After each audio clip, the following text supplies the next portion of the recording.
வணக்கம் வணக்கம், எப்படி இருக்கீங்க? எல்லாரும் நல்லா இருக்கும். நீங்கள் எப்படி இருக்கீங்க? சூப்பராக இருக்கு. ஸோ வெளியே வந்த பிறகு ரெஸ்பான்ஸ் எப்படின்னு இருக்கு?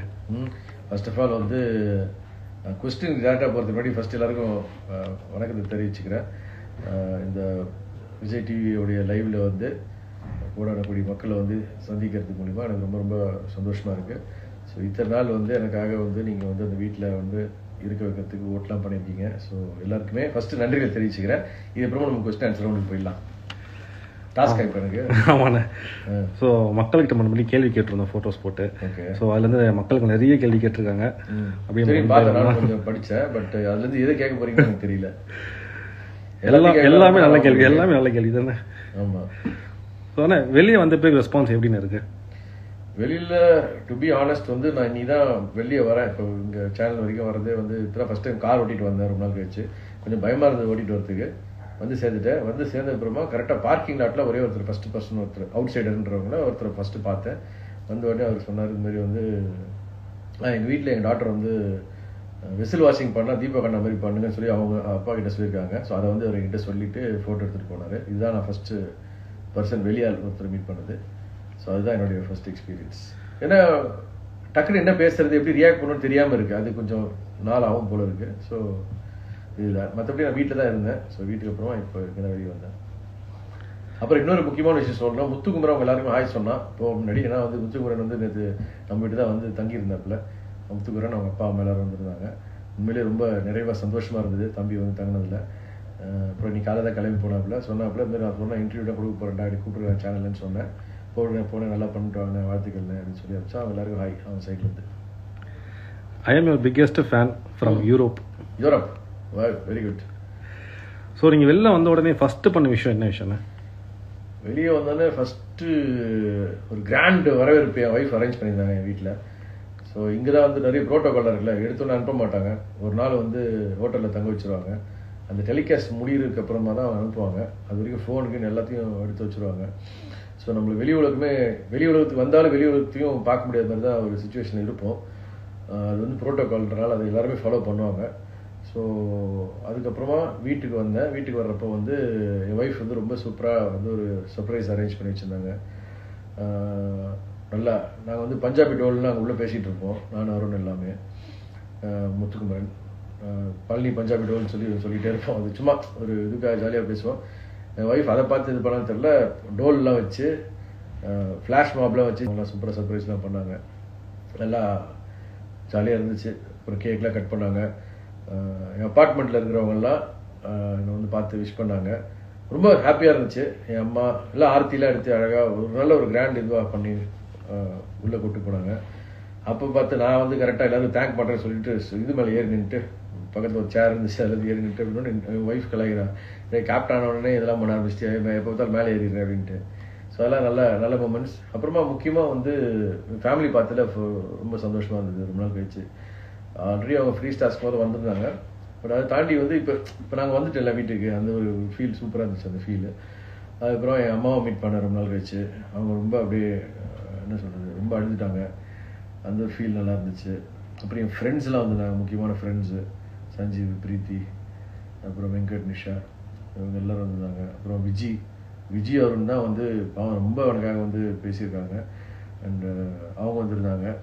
அது சூப்பராக இருந்தது. அப்புறமா என் சீக்கா எங்கள் வீட்டுக்குள்ளே போனோன்னே என் சீக்காவுக்கு ஃபஸ்ட்டு எனக்கு அடையாளமே தெரியல. சீக்கான்றது வந்து நாங்கள் வளர்க்குற கோல்டன் ரிட்ரீவர். அவன் வந்து அவனுக்கு 2 வயசு ஆக போகுது. அவன் வந்து ஃபஸ்ட்டு நான் ஷேவ்லாம் பண்ணது அப்புறமா அவனுக்கு தெரியல அடையாளம் என்ன. அப்போ என் வாய்ஸ் கேட்டோடனே அவன் தெரிஞ்சிருச்சு. ஆனால் இதுதானா அப்படின்னு சொல்லிட்டு நான்றது வந்து அவனுக்கு தெரியாமல் அவனோட ஒரு ஃபீலிங் பயங்கரமாக இருந்துச்சு. பெட்ரூமில் போயிட்டான். உள்ளே போயிட்டு பெட்டு மேலே ஏறிட்டு குலைச்சிட்டு அவன் பயப்படுறான்னு தெரியுது நல்லா. அப்புறம் நான் தானே சொன்னோடனே அவனுக்கு வந்து அவன் நான்றதை கண்டுபிடிச்ச உடனே அவனுக்கு இருந்த ஒரு சந்தோஷம் இருக்குது பார்த்தீங்களா, அதெல்லாம் வந்து கோடி ரூபாய் கொடுத்தா கூட கிடைக்காது. அது ஒரு ஜெனுவனான ஒரு பியூரான ஒரு லவ் ஒரு ஜீவன் கிட்ட இருந்து கிடைக்கிறது வந்து சாதாரண விஷயமே கிடையாது. அது நான் உணர்ந்தேன். ரொம்ப சிறப்பாக இருந்துச்சு. இதுதான் என்னுடைய முதல் அனுபவம். அமேசிங்க. இன்னொருத்த சொல்லியிருக்காங்க, once a lion always a lion. Love you always a lion. Love you Deepak அண்ணா. Thank you so much. Love you too. உங்கள் பேர் எனக்கு சொல்லாமல் தெரியல, பட் உங்கள் கமெண்ட் நான் படித்தேன். Thank you so much. Once a line always a line சொல்லியிருக்கீங்க. அது வந்து ஒரு பெரிய வார்த்தை. ஸோ ஸோ நம்ம அந்த அளவுக்கு அதுவும் பண்ணல, பட் அப்படி உங்களுக்கு தோணி இருக்குன்னா எனக்கு ரொம்ப ரொம்ப சந்தோஷம். Thank you. In all Bigg Boss seasons நெகட்டிவிட்டியே இல்லாத ஒரு கண்டஸ்டன்ட்னா அது நீங்கள் தானா? How do you feel about it அப்படின்னு கேட்டு தான் நான் கேள்விப்படுறேன். உண்மையிலே அதான் சொல்கிறேன்ல, 100 நாள் வாழ்க்கையில் வந்து ஒரு நாள் கூட வேணாங்க, ஒரு நிமிஷம் போகிறோம் பேரை கற்றுக்கிறதுக்கு. அந்த பேரை நம்ம கெடுத்துக்காமல் இருக்கிறதுக்கு என்னென்ன முடியுமோன்றதை நம்ம வந்து பார்க்கணும். பேரை கெடுத்துக்கிறது தான் எப்படின்னு பார்த்தீங்கன்னா, நம்ம சொல்லக்கூடிய வார்த்தைகள் இருக்குது பார்த்தீங்கன்னா, அதில் நம்ம ரொம்ப கவனம் தேவை. அது எந்த சுச்சுவேஷன், அந்த கோவம் எல்லாருக்கும் வரதான் செய்யும். அந்த கோவத்தை நம்ம எந்த மாதிரி வெளிப்படுத்துகிறோன்றது தான் இங்கே ரொம்ப முக்கியமான ஒரு விஷயமா நான் பார்க்குறேன். அந்த வீடு எனக்கு நிறைய விஷயங்கள் கற்றுக் கொடுத்துச்சு. அதில் ஒன்று பொறுமையாக எப்படி எல்லாத்தையும் கையாளணுன்ற விஷயத்தை கற்றுக் கொடுத்துருக்கு. ஸோ அதுதான் வந்து எனக்கு ஒரு நெகட்டிவ் இமேஜ் கொடுக்காம இருந்திருக்குன்னு நான் நம்புகிறேன். அதே மாதிரி ஒரு விஷயத்தை நம்ம எப்படி கையாளணும், அது நான் சொன்ன மாதிரி எப்படி கையாளன்றதுல வந்து எவ்வளோ கவனம் தேவைன்றதுல வந்து நான் கற்றுக்கிட்டதுனால, ஏன்னா அது வந்து சிறப்பாக பயன்படுத்த முடிஞ்சிச்சு அந்த வீட்டில். அதுதான் எனக்கு இந்த மாதிரி ஒரு நல்ல பேர் கொடுத்துருக்குன்னு நான் நம்புகிறேன். சூப்பர்ண்ணே. தீபக் அண்ணா, you are our inspiration. Can I know over the people you got inspired in life? Inspiration ஒரு காலகட்டத்தில் வந்து இன்ஸ்பிரேஷன் நம்மளுக்கு வந்து மாறிக்கிட்டே வரும். அது இயல்பான ஒரு விஷயம்தான். ஏன்னா நம்ம சின்ன வயசுல இருக்கிறப்போ ஒருத்தரை பார்த்து இன்ஸ்பயர் ஆகும். அதே இன்ஸ்பிரேஷன் காலப்போக்கில் வந்து இன்னும் வேற ஒருத்தரை பார்த்து வரும். ஒரு காலகட்டத்தில் ஒரு மாதிரி வரும். ஃபார் எக்ஸாம்பிள், ஒரு டீனேஜராக இருக்கும்போது வந்து ஒரு நல்ல ஒரு சிங்கர் இல்லை ராக் ஸ்டார் அந்த மாதிரி பார்க்குறப்போ அவங்களெல்லாம் இன்ஸ்பிரேஷன் கொடுப்பாங்க. அதே மாதிரி வந்து ஒரு ஸ்டேஜில் வந்து நடிக்கணுன்ற வரப்போ வந்து பெரிய பெரிய ஆக்டர்ஸோட பார்த்து இன்ஸ்பிரேஷன் ஆகும். கமல் சார், ரஜினி சார், அந்த மாதிரி வரும். நான் கொஞ்சம் ஹாலிவுட் அதெல்லாம் பார்ப்பேன். எனக்கு வந்து பிராட் பிட், அப்புறம் அல் பச்சினோ, ராபர்ட் டினிரோ, இந்த மாதிரி செலப்ஸ் இன்ஸ்பிரேஷன் நிறைய இருக்கும். அதே மாதிரி வாழ்க்கையில் வந்து ஒரு கட்டத்தில் வந்து நிறைய பேர் நம்ம மீட் பண்ணுவோம். அது வந்து செலிபிரிட்டி ஸ்டார்ஸ் நம்ம வெளியிலேருந்து பார்த்து இன்ஸ்பயர் ஆகிறத விட ரியல் லைஃப்பில் நமக்கு இன்ஸ்பிரேஷனுக்கு நிறைய பேர் வருவாங்க.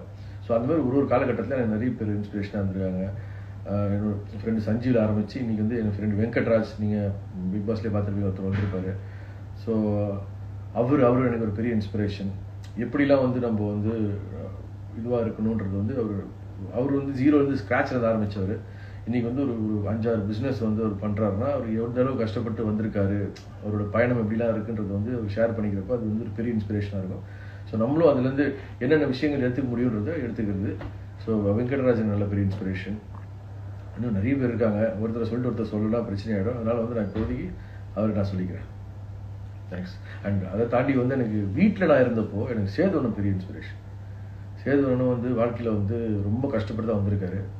அதெல்லாம் டிவியில் போட்டாலாம் தெரியல. நிறைய விஷயம் சொல்லும்போது அவரே அங்கேயே சொல்லிடுறாரு, இதெல்லாம் போட்டுறாதீங்கன்னு சொல்லி நிறைய விஷயம் சொல்லியிருக்காரு, எங்களுக்கு சொல்லியிருக்காரு. அது வீட்டில் இருக்கிற நாங்கள் அதெல்லாம் பார்த்து கேட்டு நிறைய விஷயங்கள் அது வந்து நான் கற்றுக்கிட்டேன். உண்மையை சொல்லணும், அவர் மக்கள் என்ன இது பண்ணுற மக்களோட பிரதிபலிப்பு தான் அவர் வந்து அங்கே காட்டுறாரு. ஸோ அது வந்து எந்த அளவுக்கு அவர் சொன்னார்ன்றதை எத்தனை பேர் அதை புரிஞ்சுக்கிட்டாங்கன்னு தெரியல. நிறைய பேர் புரிஞ்சுக்கிட்டாங்க. அதுலேயும் நானும் ஒருத்தன் புரிஞ்சுக்கிட்டு அதுக்கேற்ற மாதிரி நான் என்னை மாற்றிக்கிட்டது, இதை ஷேப் பண்ணிக்கிறதுலாம் ரொம்ப பெரிய இன்ஸ்பிரேஷனாக செய்து இருந்திருக்காரு. அது எனக்கு பெரிய இன்ஸ்பிரேஷனாக இருந்துச்சு. முத்துவோட வின்னை பற்றி என்ன நினைக்கிறீங்க?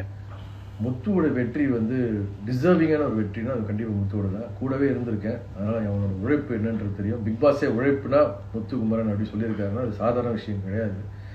ஸோ அப்படிப்பட்ட ஒரு உழைப்பு அவன் போட்டிருக்கான். அந்த எஃபர்ட்டுக்கான ஒரு பலன் தான் அந்த ட்ராஃபி அவன் கைக்கு வந்தது. உண்மையில நான் ரொம்ப ரொம்ப சந்தோஷப்படுறேன். என் தம்பி ஜெயிச்சிட்டான்ட்டு.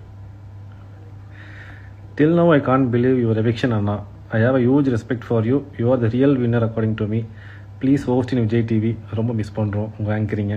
கண்டிப்பாக இதுக்கப்புறமா என்னென்ன விஷயங்கள் பண்ண போகிறேன்றது தெரியல. எல்லாம் லைன்டப்பாக வரும் நிறைய விஷயங்கள். ஸோ அதை கண்டிப்பாக நீங்கள் ஆசைப்பட்ட மாதிரி திருப்பி ஷோஸ் ஹோஸ்ட் பண்ணுறேன். நான் எது கொடுக்குறாங்க தெரியல, கொடுக்கும்போது நான் அதை கண்டிப்பாக நிறைவாக பண்ணிடுவேன். கவலையப்படாதீங்க, ஒரு சூப்பரான ஒரு ப்ரோக்ராம் பண்ணிடலாம். சிறப்பான சேனல் மக்களும் பார்த்துட்டு இருப்பாங்கன்னு நினைக்கிறேன். கொஞ்சம் பாருங்கள், மக்கள் தான் கேட்குறாங்க. குக் வித் கோமாளியில் கண்டஸ்டண்ட்டாக வாங்கினேன். குக் வித் கோமாளியா? அங்கே பிக் பாஸ் ஹவுஸில் சமைச்சிருக்க ஒரு அளவுக்கு. பட் குக் வித் கோமாளி அளவுக்குலாம் நம்ம ஷார்ப்பான்னு தெரியல. ஆனால் இறங்கி அடிப்போம், அதுவும் வந்தால் விட மாட்டோம். பார்த்துட்டு ஒரு கையா. Jack and Deepak combo is always ultimate. Please tell about Jack அண்ணன். ஜாக் வந்து ஒரு அற்புதமான ஹியூமன் பீயிங். ஆரம்பத்தில் வந்து ஜாக்குக்கு எனக்கும் நிறைய முரண்பாடுகள் இருந்துச்சு. என்னன்னா வந்து என்னோட யோசனை, நான் வந்து சில விஷயங்கள் அவங்களுக்கு சொல்லிக் கொடுக்குறப்ப வந்து சொல்லிக் கொடுக்குறதா என்ன ஒரு சில அட்வைஸாக சொல்லுவோம் பார்த்தீங்கன்னா, இது பண்ணாத அது பண்ணாதேன்னு சொல்லிட்டு அதெல்லாம் அவளால் ஏற்றுக்க முடியாமல் இருந்துச்சு ஒரு இதில் ஸ்டார்டிங்கில். அதுக்கப்புறம் போக புரிஞ்சுக்கிட்டா, இல்லை இவன் சொல்கிற கரெக்டாக தான் இருக்கும் போல இருக்குது அப்படின்னு சொல்லிட்டு சொல்கிற விதம் தான் வேறு மாதிரி இருந்துச்சுன்றது அவள் புரிஞ்சுட்டா. அப்புறம் நான் சொல்கிற விதத்தை நான் மாற்றிக்கிட்டேன். ஸோ வந்து இப்படி சொன்னதான் அவங்களுக்கு புரியணும்னா அந்த மாதிரி சொன்னதான் இது புரிஞ்சு எடுத்துக்கிறாங்க அப்படின்றதுக்கு நான் என்ன மாற்றி ட்ரை பண்ணி ஜாக்கெட் நான் சொல்ல அவர் ஒரு ஸ்டேஜுக்கு அப்புறமா வந்து என்ன புரிஞ்சிக்க ஆரம்பிச்சிட்ட உடனே அதுக்கப்புறமா we became very good friends. So அவளோட எவிக்ஷன் எனக்கு ரொம்ப கஷ்டமாக இருந்துச்சு. அந்த வாரம் நான் திரும்பி போனப்போ நான் அவங்ககிட்ட சரியாக பேச முடியல. ஏன்னா வெளியிலேருந்து நம்ம பார்த்துட்டு உள்ளே போகிறப்போ வந்து நிறைய விஷயங்கள் பேசக்கூடாதுன்னு சொல்லி தான் அனுப்புவாங்க. அதனால தான் வந்து நான் கொஞ்சம் முத்துக்குமரன் தாண்டி அது வந்துருச்சு அந்த பாசம். பட் ஜாக் கிட்ட, விஷால் கிட்ட, இவங்க எல்லாருக்கிட்டையுமே வந்து நான் என்ன சொல்கிறது ஓப்பன் அப்பாக என்னால் பேச முடியல அந்த ஒரு சுச்சுவேஷனில். இதெல்லாம் முடிஞ்சிச்சுல இப்போ ப்ரோக்ராமில். இதுக்கப்புறமா நான் எல்லாருக்கையும் பேசி இந்த பாண்ட் ரீக்ரியேட் பண்ணிடுவேன். மூவியில் ஒரு வில்லன் ரோல் பண்ணுங்கண்ணே, அது கேட்டிருக்காங்க. அப்படியா? ஆக்சுவலி இவர் நம்ம ரவி சார் வந்தோடனே அவர் சொல்லியிருப்பார் என்னை பற்றி. அதை வந்து கட் பண்ணி ஒரு இதுவாக போட்டிருந்தாங்க, வீடியோவாக போட்டிருந்தாங்க, ஃபாஃப் ஆஃப் தமிழ் சினிமா அப்படின்னு சொல்லிட்டு. உண்மையிலே சூப்பராக இருந்துச்சு. யார் பண்ணாலும் ரொம்ப நன்றி, தேங்க்யூ.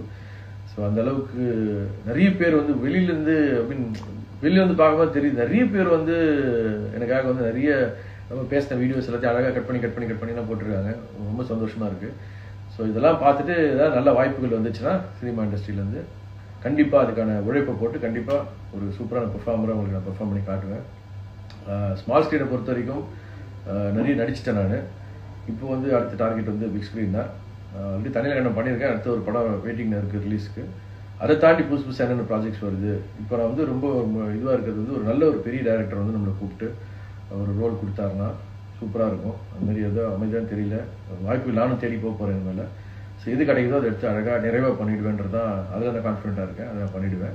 ஸோ பார்ப்போம், அமையிறது ஒன்று பண்ணிவிடுவோம் நல்லபடியாக. பிக் பாஸ் சூப்பர் ஸ்டார் நீங்கள் தான் சார். பிக் பாஸ் தாங்க சூப்பர் ஸ்டார், நம்ம இல்லைங்க. நம்ம வந்து அந்த பிக் பாஸ் வீட்டில் இருக்கக்கூடிய ஒரு ஒரு வாழ்ந்த ஒரு பர்சன், அவ்வளோதான் சொல்ல முடியும். அது ரொம்ப பெரிய வார்த்தை நீங்கள் சொன்னது. இருந்தாலும் ரொம்ப தேங்க்ஸ் இது அப்படி யோசிச்சு சொன்னதுக்கு. தேங்க்யூ. பிக் ஃபேன் தீபக் அண்ணா. My question is, how do you stay energetic all the time and what keeps driving in life? இந்த எனர்ஜி மட்டும் தான் டிரைவிங் ஃபோர்ஸ் எல்லாருக்குமே. அது நான் சின்ன வயசுலேருந்து இந்த எனர்ஜியோட தான் இருப்பேன். நீங்கன்னா இப்போ கூட பழைய ஜோடி நம்பர் 1லேருந்து எடுத்து போட்டு பாருங்கள். அப்போ நான் எப்படி இருக்கேனோ அதே மாதிரி தான் இப்பவும் இருக்கிறதுக்கு நான் இது பண்ணுறேன். அது ஒன்று தாங்க, அதுதாங்க நம்ம எதுக்காக வந்திருக்கோம். ஒரு என்டர்டெயின்மெண்ட் ஃபீல்டு. நம்ம ஒரு விஷயம் பேசணும்னா மொக்கையாக உட்காந்து பேசினா யாருக்கும் பிடிக்காது. நல்ல ஒரு எனர்ஜி கொடுத்து பேசினா தானே கேட்குறவங்களுக்கு இன்ட்ரெஸ்டிங்காக இருக்கும். ஸோ அந்த எனர்ஜி நம்ம கிரியேட் பண்ணால் தான் அந்த ஆரா நம்ம மற்றவங்களுக்கு ட்ரான்ஸ்ஃபர் பண்ண முடியும். ஸோ அதனால் வந்து எப்போவுமே மேக்ஸிமம் எவ்வளோ எனர்ஜெட்டிக்காக இருக்க முடியுமோ நான் இது பண்ணிப்பேன். சில சமயம் நான் ரொம்ப டல்லாக இருக்கேன் அப்படின்னு பார்த்தீங்கன்னா அது வந்து மூட் ஸ்விங்ஸாக இருக்கும். மூட் ஸ்விங்ஸ் இருக்குமா கண்டிப்பாக நேச்சுரல் எல்லாருக்குமே இது வரும்.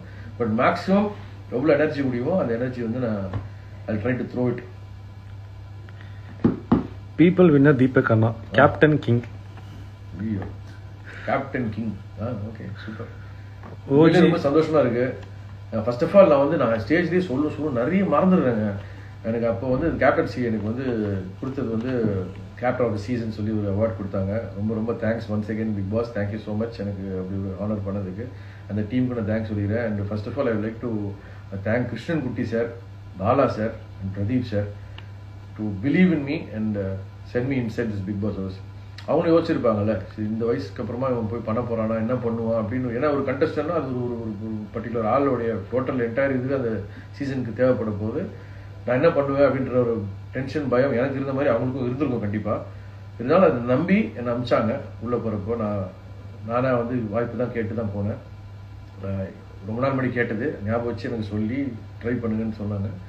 அது முக்கிய காரணம் வந்து என் பையனுக்காகன்றது முக்கியமான விஷயம். ஏன்னா எனக்கு சீசன் 7 அதெல்லாம் போட்டு காட்டுவான். அப்போ 10 நிமிஷம் என்னால் பார்க்க முடியாது, பயமாக இருக்கும். என்னன்னா இப்படி கத்துறாங்க, இப்படி அடிச்சுக்கிறாங்களே, நம்ம இதுக்குள்ளே என்ன பண்ண போகிறோம் அப்படிலாம் இருந்துச்சு. ஸோ அந்த பயமும் இருந்துச்சு. இருந்தாலும் அதை தாண்டி எனக்கு வந்து ஒரு நல்ல ஓப்பனிங் கொடுத்து அனுப்பிச்சதுக்கு once again thank you sir, thank you so much. And அதை தாண்டி வெளியே வந்தப்போ அவங்ககிட்ட கேட்டப்போ எப்படி sir how did it do, you did very well சொன்னாங்க. அந்த ஒரு இது போகிறேன் எனக்கு, அந்த ஒரு சாட்டிஸ்ஃபேக்ஷன் போகிறேன். ஏன்னா ஒருத்தர் நம்புகிற இடத்துல வந்து நம்ம வந்து அவங்கள வந்து இது பண்ணிக்கல, அது வந்து வீண் போகலன்றது ரொம்ப சந்தோஷமாக இருந்தது. அதே மாதிரி கேப்டன்சியில் வந்து அந்த மாதிரி ஒரு பெரிய ஹானர் இது வரைக்கும் ஒரு பெஞ்ச் மார்க்கு கிரியேட் ஆச்சுன்ற மாதிரி சொல்கிறாங்க. ஸோ அதில் ரொம்ப பெருமையாக இருக்குங்க. அதுக்கு நான் இன்னொரு இடத்துக்கு நான் தேங்க்ஸ் சொல்லணும். நான் இருந்திருக்கேன் அங்கே வந்து சேர்மன் அப்படின்னு சொல்லிட்டு ஒரு போஸ்ட் எனக்கு கொடுத்தாங்க. அந்த டைமில் வந்து எங்கள் அப்பா இறந்துட்டார். அதுக்கப்புறமா கோவிட்லாம் வந்துச்சு, கோவிட் வந்துருச்சு. ஸோ அந்த இயர் ஃபுல்லாக என்னால் எதுவுமே பண்ணவே முடியல. எனக்கு ரொம்ப கஷ்டமாக இருந்தது. என்னைக்காவது ஒரு நாள் அது அதான் அந்த அந்த அந்த ஒரு ஏஜ் வரைக்கும் தான் அந்த இதில் இருக்க முடியும், ஆர்கனைசேஷன் இருக்கும். அப்புறம் நம்ம ரிட்டையர் ஆகிடுவாங்க. ஸோ எதுவுமே பண்ண முடியாமல் போயிடுச்சே அப்படின்ற ஃபீல்டில் தான் இருந்தேன். பிக் பாஸ் ஹவுஸில் எனக்கு கேப்டன்சி வந்தப்போ நான் யோசித்தேன், சரி அங்கே பண்ண வேண்டிய விஷயத்தெல்லாம் ஏன் நம்ம இங்கே பண்ணக்கூடாதுன்னு யோசிச்சு பார்த்தேன்.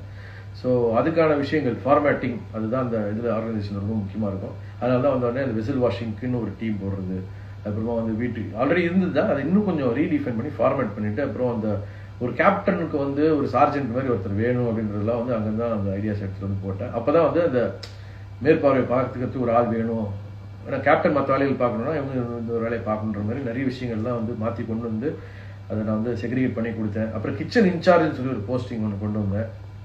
எப்படின்னா நம்மளுக்கு வந்து வாரம் ரேஷனிங் வரும். அந்த ரேஷனிங்க்கு ஃபஸ்ட்டு ஒரு கேம் ஆடணும், டாஸ்க் ஆடணும். அந்த டாஸ்கில் எவ்வளோ நம்ம பாயிண்ட் வின் பண்ணுறோமோ அதுபடி தான் நம்மளுக்கு அந்த வாரத்துக்கான சாப்பாடே கிடைக்கும்.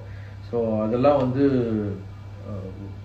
பாயிண்ட்ஸ் கிடைக்கிறது இருக்கட்டும். அதுக்கப்புறமா நம்ம என்ன தேவை, இந்த வாரத்துக்கான என்னென்ன ரேஷன் தேவைன்றதுலாம் ப்ராப்பராக ஒரு சேனலைஸ் பண்ணி பண்ணணும்னா அது கிச்சன் இன்சார்ஜ்ன்ற ஒரு போஸ்டிங் தான் இருக்கும். இப்போ இந்த கிச்சன் இன்சார்ஜ் என்ன பண்ணுவாங்கன்னா அது ரேஷனிங் எவ்வளோ வந்திருக்கு, அதுக்கேற்ற மாதிரி எத்தனை வேலைக்கு அதை பிரிக்கிறதுக்கு. இப்போ ஃபார் எக்ஸாம்பிள் ரைஸ் வந்துருக்குன்னா 10 கிலோ ரைஸ் எடுத்தோம்னா அது வந்து 18 பேர் சாப்பிட்றாங்கன்னா அது எத்தனை பேருக்கு எத்தனை வேலைக்கு வருன்றது அது மாதிரி பிரிப்போம். அந்த மாதிரிலாம் பிரித்து அதுதான் ரேஷனிங்கே கொடுப்பாங்க குக்கிங் டீமுக்கே. ஸோ அந்த மாதிரி நிறைய விஷயங்கள் நான் செட் பண்ணி கொடுத்தது வந்து ரொம்ப சிறப்பாக அமைஞ்சிருச்சு. எனக்கு குறிப்பாக வந்து என்னதான் நம்ம லீடர்ஷிப்பில் இருந்தாலும் நம்ம பேச்சை கேட்டு நடந்துக்கிட்டது என்னுடைய ஹவுஸ்மேட்ஸ். ஸோ அன்றைக்கி தான் ஸ்டேஜில் சொன்ன மாதிரி தான் அவங்களுடைய இதுதான் எனக்கு வந்து இன்றைக்கி நான் ஒரு நல்ல கேப்டன்றதுக்கு வந்து அவங்க பெரிய ஒரு பங்கு அவங்களுக்கு இருந்துச்சு. எல்லோரும் சொல் பேச்சை கேட்டு நடந்துக்கிட்டாங்க அந்த டைமில் அதுதான் என்னை வந்து ஒரு ஹைலைட்டாக காட்டியிருக்கு. So this is my captaincy. Amazing. நம்ம முத்துக்குமரன் உங்களுக்கு மெசேஜ் போட்டிருக்காரு, கமெண்ட் பண்ணியிருக்காரு. I love you sir. அப்படியே குமரா ஐ லவ் யூ சாரா? சிவர் தானே உனக்கு? எங்கடா போச்சு அண்ணன் சாரன் மாறிடுச்சு பூரா? சரி விட்டு நான் ஃபோனில் அப்புறம் பேசுகிறேன். தேங்க்யூ சொல்லும். I love you too. OG game செல்லக்குட்டி 2 தம்பிங்க நல்லா பார்த்துக்குவாங்க, விஷால் அண்ட் முத்து. புரியல. ஓஜி கேம் செல்லக்குட்டி ஓஜி கேம் செல்லக்குட்டி 2 தம்பிங்களும் நல்லா பாத்துக்கோங்க, விஷால் அண்ட் முத்து. 2 தம்பிங்க நல்லா பாத்துக்கோங்க அப்படின்னு சொல்லிட்டு கமெண்ட் போட்டிருக்காங்க. கண்டிப்பா பாத்துறேன். முத்து கூட நான் மீட் பண்ணிட்டேன். அதான் சொன்ன மாதிரி முத்து இருந்தா அவள் வீட்டுக்கு வந்து. விஷால் இன்னும் மீட் பண்ணல. ஸோ விரைவில் விஷாலையும் மீட் பண்ணிடுவேன். ஸோ இனிமேல் தான் எல்லாரையும் பார்த்து மீட் பண்ணி வெளி உலகத்தில் எப்படி நம்ம பழகிறோன்றது ஒன்று இருக்குல்ல, அது எப்படி இருக்கும்போது தெரியல. முத்துக்குமரன் எந்த மாற்றமும் எனக்கு தெரியல, அவன் அப்படிதான் இருக்கான். அதே மாதிரி இன்னைக்கு வரப்போ இந்த சேனல் நான் அருணை பார்த்தேன். அருண்கிட்டையும் நல்ல ஒரு என்ன சொல்றது, அதே அந்த உள்ள எப்படி இருந்தாலும் அதே மாதிரி தான் இருக்கான். ஸோ மாற்றங்கள்லாம் நாங்கள் எல்லாத்தையுமே பார்க்க முடியல. அடுத்து இப்போ பார்க்குறப்போ தெரியும், மேபி உள்ள ஃப்ரீயாக பேசும்போது நீங்கள் ஃப்ரீயாக பேசலாம். அந்த நிறைய சின்ன சேஞ்சஸ் தான். அதுக்கு ஆள்லாம் மாறிடுவாங்க நான் சொல்ல வரல. சின்ன விஷயங்கள் இருக்கும். அதெல்லாம் வந்து என்னன்றதை வந்து இனிமேல் எக்ஸ்ப்ளோர் பண்ணணும். உங்களுக்கு பிடிச்ச டாஸ்க்னா என்ன டாஸ்க்னா சொல்றீங்க? எனக்கு பிடிச்ச டாஸ்கா, நான் ஃபர்ஸ்ட் கேப்டன்சிக்கு ஆடினப்போ நல்லா ஓட முடிஞ்சது, கால் அடிப்படாமல் இருந்தப்போ. அப்போ நான் வந்து என்ன பண்ணிட்டேன், ஃபேர் கேமாக இருக்கணும்னு சொல்லிட்டு இந்த பெண்கள்லாம் வந்து என்னை தடுத்து நிறுத்துவாங்க. நான் உள்ள புது சேரில் போய் உட்காந்து தான் கேப்டன் அப்படின்னு சொன்னாங்க. அந்த இடத்துல நான் வந்து கொஞ்சம் என்ன பண்ணிட்டேன்னா, சரி நம்ம யாரையும் ஹர்ட் பண்ணிடுவாங்கன்னு சொல்லிட்டு கொஞ்சம் ஸ்லோவாக இருக்கும். அது வந்து நான் மிஸ் பண்ணியிருப்பேன். இல்லைனா ஃபர்ஸ்ட் வாரமே நான் கேப்டனாக இருந்திருக்கணும். அப்போ தான் தர்ஷிகா அந்த பக்கம் வின் பண்ணிடுவாங்க. ஸோ அந்த கேம் எனக்கு ரொம்ப இன்ட்ரெஸ்டிங்காக இருந்துச்சு. இந்த மாதிரி ஓடுறதுலாம் எனக்கு ரொம்ப பிடிக்கும். ஆனால் இன்னும் ஒன்று, இந்த கால் அடிப்பட்டது அப்புறமா நான் வந்து ஓடுறதும் பயங்கர ஃபாஸ்ட்டாக ஓடுற நினச்சிட்டு இருக்கேன். அந்த என்னோட ஸ்பீட் ஆட்டோமேட்டிக்காக கொஞ்சம் கம்மியாக இருக்குது. அதுதான் போய்ட்டு செக் பண்ணணும். ஸோ ஓடின டாஸ்க்குங்க எல்லாமே எனக்கு பிடிச்சிருந்தது. அதுலேயும் குறிப்பாக வந்து கடைசி அந்த ஃபோட்டோ எடுத்து அடிக்கிறது ஒன்று வந்துச்சு பார்த்தீங்கன்னா, அது ஒரு வாட்டியாவது அடிச்சிருவோனான்னு யோசித்தேன். அதுக்கப்புறமா அந்த ஒரு சீன் பார்த்துருப்பீங்க நீங்கள். அந்த இதில் நல்லா ஓடி ஆடி அந்த டாஸ்க்கை முடித்தேன். நம்ம ஏதோ ஒன்று பண்ணோன்னா அது ஏதோ ஒரு இது ஒரு மாதிரி ஆகிடுது, அது என்னன்னு தெரியல. ஸோ அந்த மாதிரி டாஸ்க்லாம் எனக்கு பிடிச்சிருந்தது. அதே மாதிரி நான் ரஞ்சித் சார் கேப்டன் ஆகணும்னு சொல்லிட்டு ஒரு வேலை ஒன்று பார்த்துருப்பேன். அந்த ட்ரம் 80 வச்சுருக்கலாம். அந்த டாஸ்க் வந்து ரொம்ப இன்ட்ரெஸ்டிங்காக இருந்தது. அப்புறமா ஓடி போய் பஸர் அடிச்சு பதில் சொல்லணும், ஐக்கியூ மேட்டர்லாம் இருந்தது. அது கொஞ்சம் இன்ட்ரெஸ்டிங்காக இருந்துச்சு. எனக்கு இன்ட்ரெஸ்டிங்காக இருந்துச்சு. நிறைய தெரிஞ்சது ஓடி போய் அடிக்க முடியல. அவங்க கேட்ட முக்கால்வாசி கேள்வி எனக்கு பதில் இருந்துச்சு, ஒரு சிலதுக்கு இல்லை. தெரிஞ்ச வரைக்கும் மேக்ஸிமம் ஓடி போய் அடிச்சிடணும். இல்லைன்னா பஸர் அடிச்சானா இன்னொருத்த அடிச்சிட்டானா அவன் பதில் சொல்லிடுவான். ஸோ அதெல்லாம் ரொம்ப அந்த இது ரொம்ப இன்ட்ரெஸ்டிங்கான பிடிச்சிருந்தது. சார் மக்களுக்கு என்ன சொல்ல விரும்புறீங்க சார்? மக்கள்கிட்டயா, நீங்களா இருங்க, அதே போருங்க. இப்போ நாங்களாக தான் இருந்தோம். ஆனால் பிக் பாஸ் ஹவுஸ் வந்து நாங்கள் யாருன்றத எங்களுக்கு எடுத்து காட்டிச்சு, உலகத்தை எடுத்து காட்டிச்சு. இதுதான். ஸோ எப்போவுமே நீங்களாக இருங்க. மாற்றங்கள் கண்டிப்பாக வரும். ஒரு காலகட்டத்தில் ஒரு மாற்றம் வரும் எல்லாருக்கும், ஃபிசிக்கலியாக இருக்கட்டும் இல்லை மென்டலியாக இருக்கட்டும். அந்தந்த மாற்றங்களில் அதுக்கு ஏற்ற மாதிரி ஹேண்டில் பண்ணினாலே போகிறோம். Will be a fantastic person யாராக இருந்தாலும். நன்றிகள்ண்ணா. தேங்க்யூ. லைவ் முடிவுதா? ஆமாண்ணே. ஓகே, தேங்க்யூ மக்களே. நன்றி நன்றி. Thank you so much for the support. இத்தனை நாள் 14 வாரமாக 100 கிட்டத்தட்ட 99 days நாங்கள் இருந்திருக்கேன்னா அதுக்கு முழுக்க உங்களுடைய ஓட்ஸ் தான். ஸோ நான் நிறைய வாட்டி நாமினேட் ஆயிருந்துருக்கலாம்னு இப்போ யோசிக்கிறேன். நாமினேட் பண்ணாமல் விட்டதே அவங்களோட ஸ்ட்ராட்டஜி போல இருக்கு. எதுவுமே திடீர்னு ஓட்டே வரல, எனக்கு இவருக்கு என்னப்பா ஓட்டு கிடச்சிருன்னு சொல்லி நிறைய பேர் விட்டுருக்காங்க. ஸோ அதான் இப்போ வெளியில் வரப்போ தெரியுது இவ்வளோ பேர் எனக்காக சப்போர்ட் பண்ணியிருக்காங்க. அண்ட் நான் குறிப்பாக என் ஒய்ஃப் தேங்க் பண்ணி ஆகணும். என்னோட பிக்கெஸ்ட் பிஆர் என் ஒய்ஃப் தாங்க. சொந்தக்காரங்க எல்லாருக்கும் ஃபோன் அடிச்சு ஓட்ட போடுன்னு டென்ஷன் பண்ணி யாருமே ஃபோன் எடுக்க முடியாத அளவுக்கு பண்ணி வச்சிருக்கா. அந்த அளவுக்கு she's done that PR for me. Thank you thank you so much. அகு ப்ரௌட் ஃபாதர் அகெயின். அவர் என்ன பெருமைப்படுத்தினார். ஸ்கூலில் செகண்ட் வந்திருக்காரு அவர் 10th போர்டு எக்ஸாமில். ஸோ அது ரொம்ப சந்தோஷமாக இருக்குது. I'm happy. Thank you so much. எல்லாருக்கும் நன்றிகள் தெரிவிச்சுக்கிறேன் மீண்டும் ஒரு முறை இந்த லைவில் வந்ததுக்கு ரொம்ப ரொம்ப நன்றி. இப்போ நிறைய பேர் கமெண்ட்லாம் ஆக்ஷனாக இருப்பீங்க, அதுக்கெல்லாம் ஒரு பதில் கேட்க முடியல போல இருக்குது. ஏன்னா அவர் ஃபஸ்ட்டே ஒரு போஸ்ட்டில் போட்ட கமெண்ட்ஸ் தான் படிச்சிருக்காருன்னு நினைக்கிறேன். இப்போ லைவில் ஆன் ஸ்பாட்டில் ஏதோ ஓடிட்டு இருக்கோம். மிஸ் ஆயிருந்தேன்னா நான் இன்னொரு லைவில் நான் உங்களை மீட் பண்ணி பேசிடுறேன். ஓகேங்களா? தேங்க்யூ. நன்றி. நன்றி நன்றி நன்றி.